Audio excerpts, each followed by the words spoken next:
Qual é a forma correta de se interpretar a Bíblia? Para isso, temos que entrar no assunto da hermenêutica, que é você interpretar a mensagem. A palavra hermenêutica, ela se aplica como uma ciência e tem por objetivo a interpretação de textos religiosos e também filosóficos. Então, o que é hermenêutica? Ela lida com interpretação. E a hermenêutica estabelece suas bases de interpretação.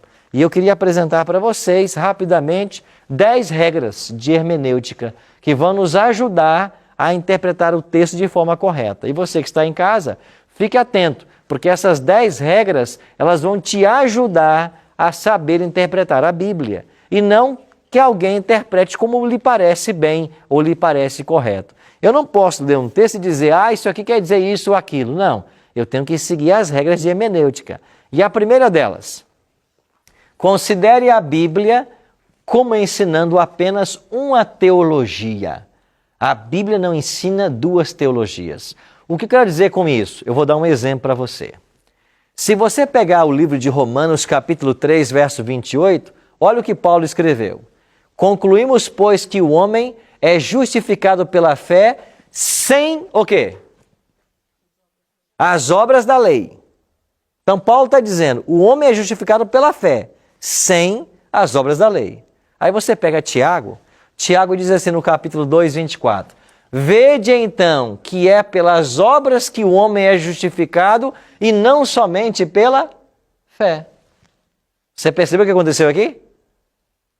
Os dois textos estão em contraste.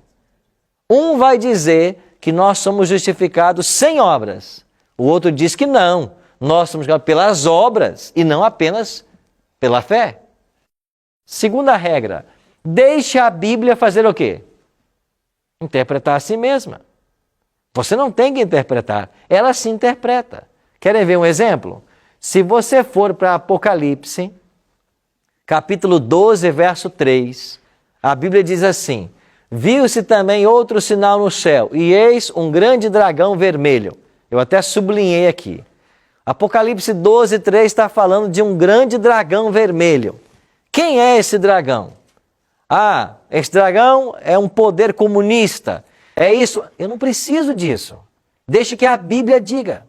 Então eu tenho que estudar um pouco mais a Bíblia. Quando você continua a leitura do capítulo 12 e vai para o verso 9, o mesmo Apocalipse diz assim, e foi precipitado o grande dragão, a antiga serpente que se chama Diabo e Satanás. Quem é o grande dragão? É o diabo, é Satanás. Então veja, o Apocalipse apresentou um simbolismo, mas ele mesmo disse qual é o significado. Isso é deixar que a Bíblia se interprete e não inventar uma interpretação para aquilo que eu estou lendo. Quarta regra que nós podemos seguir. Considere sempre o contexto escriturístico da passagem. Por exemplo, se você ler Jeremias 17:5, lá diz assim, assim diz o Senhor, maldito o varão que confia no homem, ou o homem que confia no homem. Alguns leem esse texto e dizem assim, eu não confio em ninguém, porque a própria Bíblia diz para não confiar. É isso que Jeremias está dizendo? Que você não deve confiar em ninguém? Que é maldito o homem que confia no homem? Não. O que Jeremias está dizendo é que a nação de Israel, que deveria se render à Babilônia, que se aproximava para escravizá-los, eles não estavam querendo se render, mas queriam fazer aliança com o Egito, com o faraó do Egito, para que faraó os defendesse contra a Babilônia. E Deus disse, não façam aliança com o Egito, se submetam à Babilônia. Mas eles não aceitavam o conselho divino e continuavam querendo fazer aliança com o Egito para brigar com Babilônia. Aí o profeta diz para eles, maldito o homem que confia no homem. Não confiem no Egito, vocês vão se dar mal. Esse é o contexto da passagem.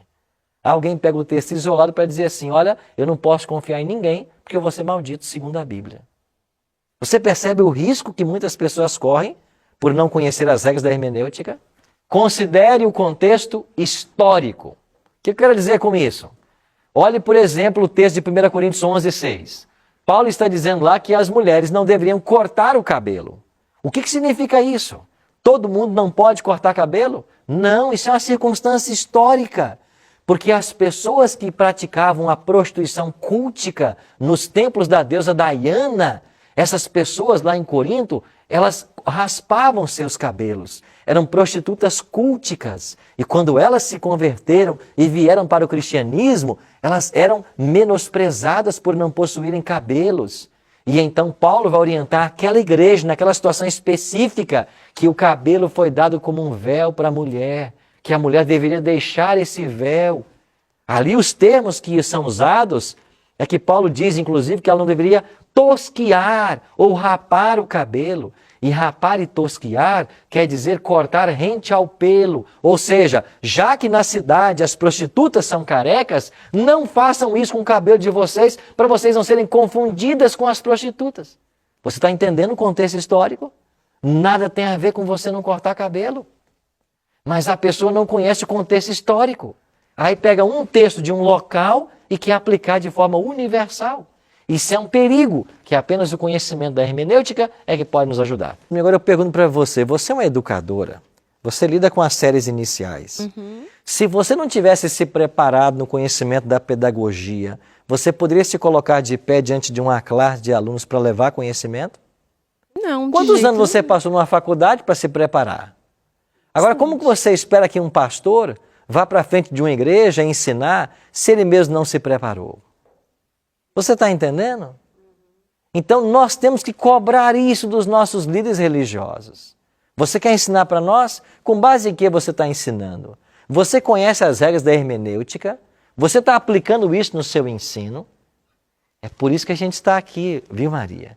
Para que esse conhecimento seja comum às pessoas. Para que nós entendamos que a Bíblia é um livro sério. A Bíblia é um livro racional. Ele tem lógica.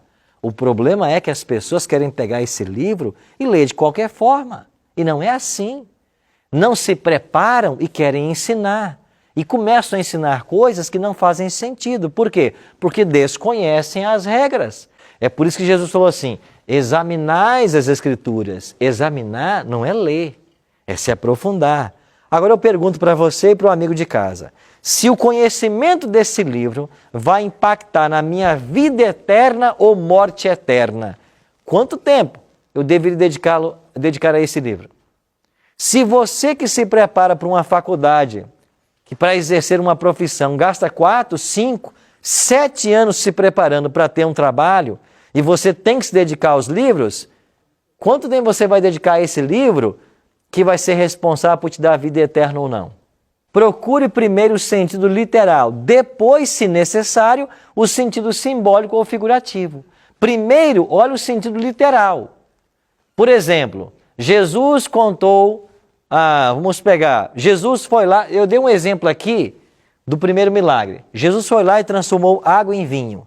O que esse texto está ensinando? Que ele transformou água em vinho. Eu não tenho que mistificar o milagre. Não, foi água em vinho.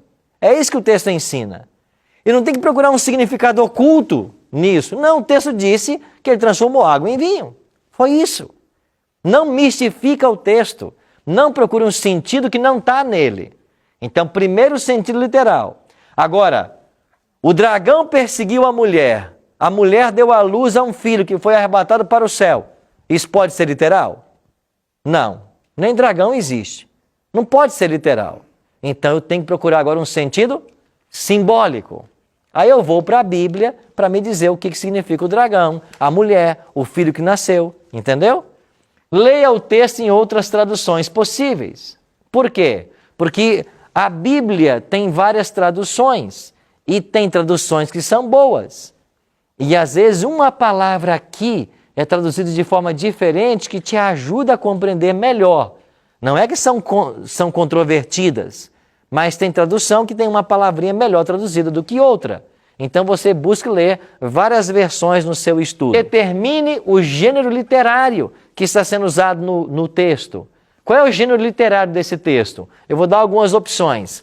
Pode ser que o texto que você esteja lendo na Bíblia seja profecia. Talvez é uma poesia. Talvez é uma narrativa, uma história que Jesus contou. Talvez é apocalíptica. Ela é profética na sua essência. Talvez é um provérbio.